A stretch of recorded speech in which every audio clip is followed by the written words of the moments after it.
Hello and welcome to the Crafty Oink Pen. My name's Mikaela Titheridge and this is a project that I put out there today as part of my Artisan design project. Stampin' Up put this onto their social media platforms and I received a number of questions about how I assembled this mini journaling album, making use of treat bags. So I'm going to show you. We're not going to make the whole thing. I'm just going to show you the assembly, the key factors, because the beauty comes from how you interpret yours and what you put on yours to decorate it. So let me show you. This is a little mini journaling album that I created for my husband, who is an avid motorbike lover, and this is him here.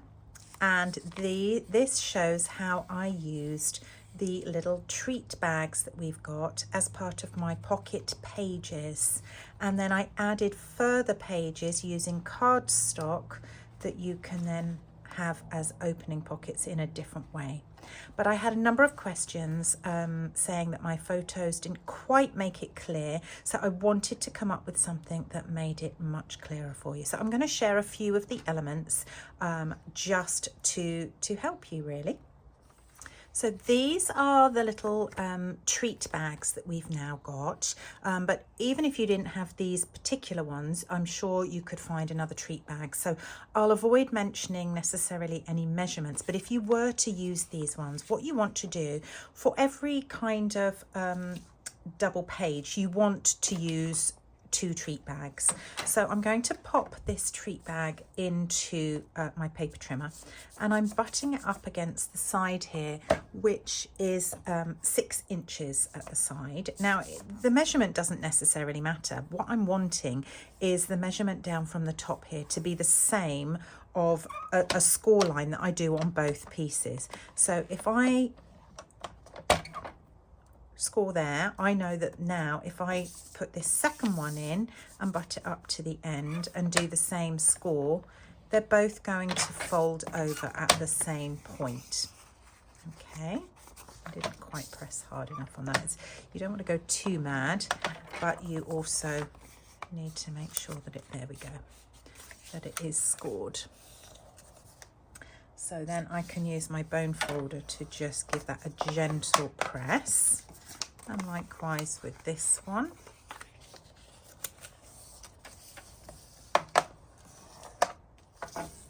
And then you see those tabs will get stuck together.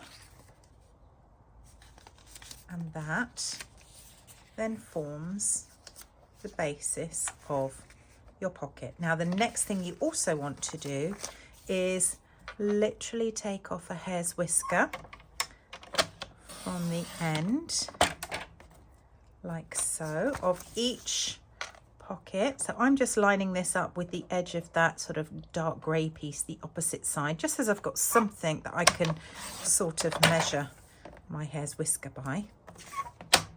And now when these are adhered together, just those little tabs, I have now got pockets. So these 2 are already done. Let me just move this paper trimmer. So this was what I did and used in my photographs. So I'll make use of those other ones for another project. And there are my pockets, which you can add little notches out of, and you can put tags in there, cards in there, whatever it is that you want. But on this piece, so this one's identical to this one. On this piece, what I've done is I've taken another piece of cardstock that is the same height as, or same width as my treat bag, a coordinating colour of your choice. Decide if you want the page to come out to the edge. Now I've had it come in just a fraction to account for the fact that I take off the edge and for the fact I don't want it to protrude beyond it. But if you wanted a half size one for a particular purpose, just make it what you want, but it needs to go all the way to where you want it to go to and back to adhere to here, so that what you'll do is you'll adhere one side onto there, put some tape along the bottom and adhere the other side, and then you've got a top opening pocket. So on one you have a side opening pocket and on the other you have a top opening pocket. So then I've done that for both. Now this score line that you can see here actually isn't necessary. I did it thinking that I would need to have some movement on that card to make it easier to fold back. You don't really need it, so don't worry about that. There you go. That is the number that I made this particular album. You'll then, these are stuck in, and you'll stick these together. So let me show you how I did that. In fact, I will use tape. Tape is, I'm running out of tape actually. I'll use tape along the bottom here. These are lovely to make because you can make them into keepsake project albums for pretty much any occasion. But I made this for my husband for the fact of a biking trip. He can journal where he's been, his routing, what he's seen, put some photos in there. Oh, that's just ripped. So there we go, that's one pocket. I would, however, suggest that if you're cutting out notches, you might want to do that before you actually get that together. Okay. And we do the same for the other. We put that in there. We put some double-sided tape along the bottom.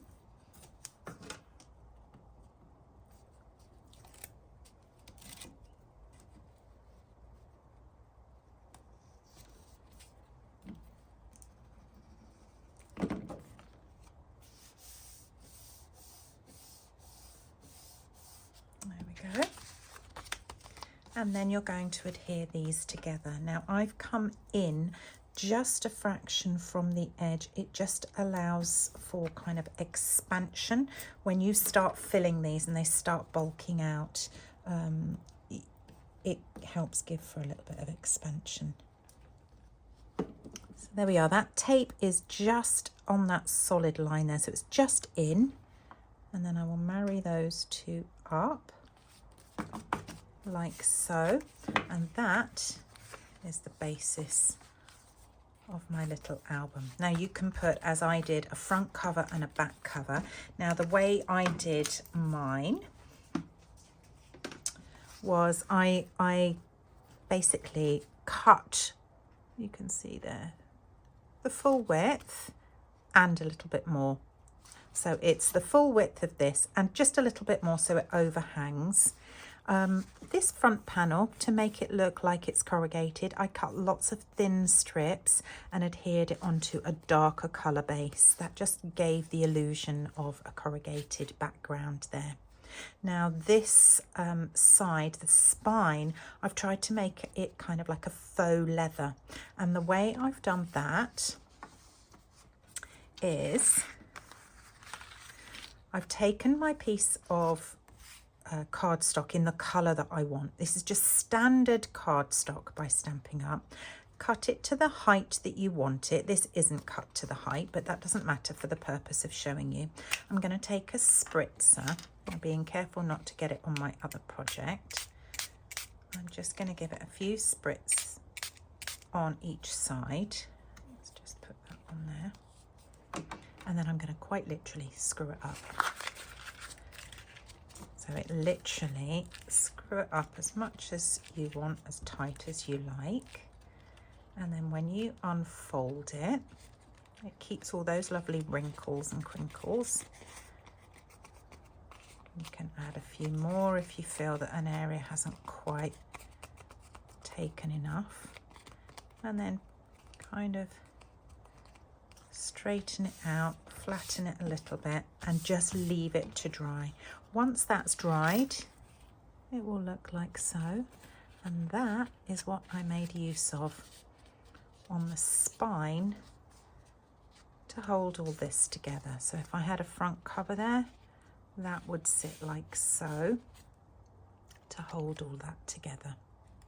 And then to give some extra stitch work, I cut a piece of cardstock, and with the edge of this die here, not this piece, but just this part of it, I die cut on the edge of a strip, and that is what I added just here. Now this particular die comes from it's a new pack called Gorgeously Made Dies, and it's so versatile, but I love the fact that it's got some a straight edge there with some stitching on that you could make use of on so many different projects.